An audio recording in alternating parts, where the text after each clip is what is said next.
How to turn off your water meter might be the most important DIY plumbing tip you need to know, and I'm going to show you how to do it right now. I'm Roger Wakefield, Lead AP, the expert plumber.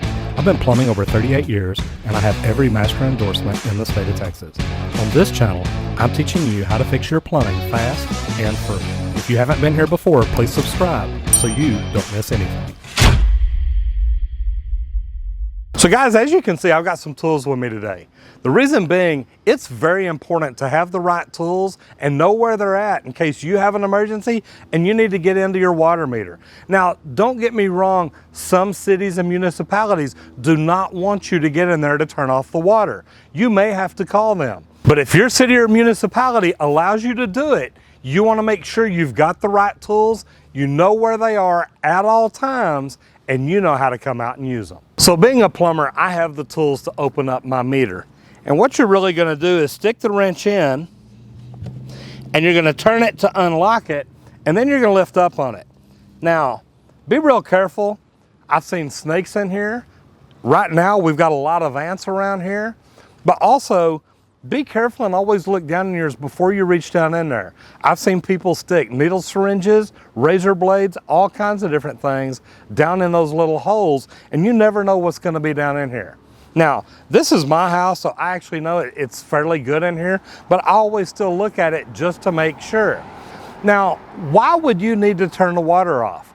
Well, these days, due to save construction footage area in the house to where they can sell them to you for more money, they've actually started putting water heaters up in the attic. To me, that is one of the craziest things they've ever done on the plumbing system. Why would you put a tank and a water supply line up in an attic that literally, if it ruptures or if a line freezes, it can break and actually cause water to cascade down and ruin sheetrock, flooring, and everything else in your house? If this happens, you want to shut the water off as quick as you possibly can. So what we're going to do is literally show you how to turn it off here at the meter. The actual valve that you turn sticks up on top, and you'll see that.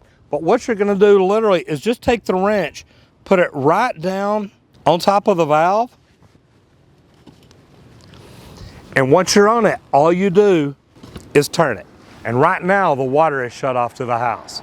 Like I said, make sure with your municipality that you're allowed to do it.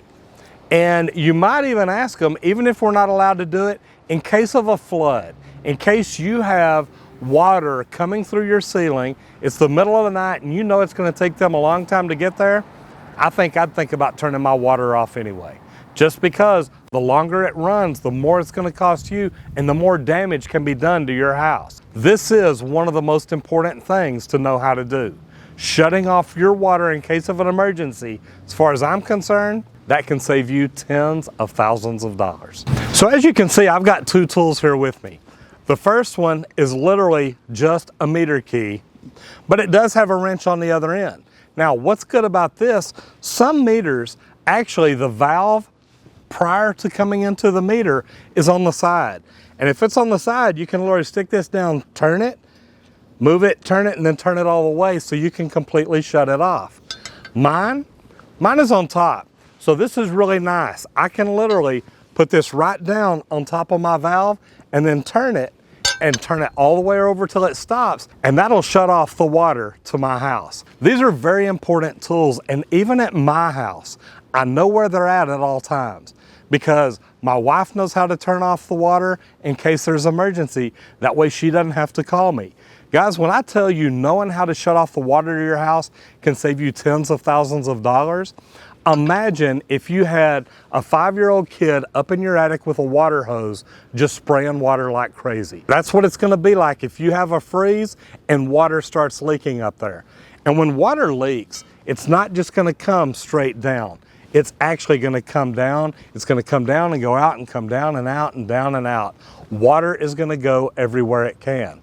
And the funny thing is, which won't be very funny, this is going to happen at 5:01 on Friday afternoon after you've left at 5 o'clock to go on a long weekend getaway. And it's going to rain all weekend. How do I know this? Because when the neighbors see the water in front of your house, they're just going to assume that it's rainwater. It's going to happen at the worst time it possibly can, and it's going to cost you a lot of money. Hopefully this will happen when you're at home. You'll have the tools and you'll know how to shut the water off at your house.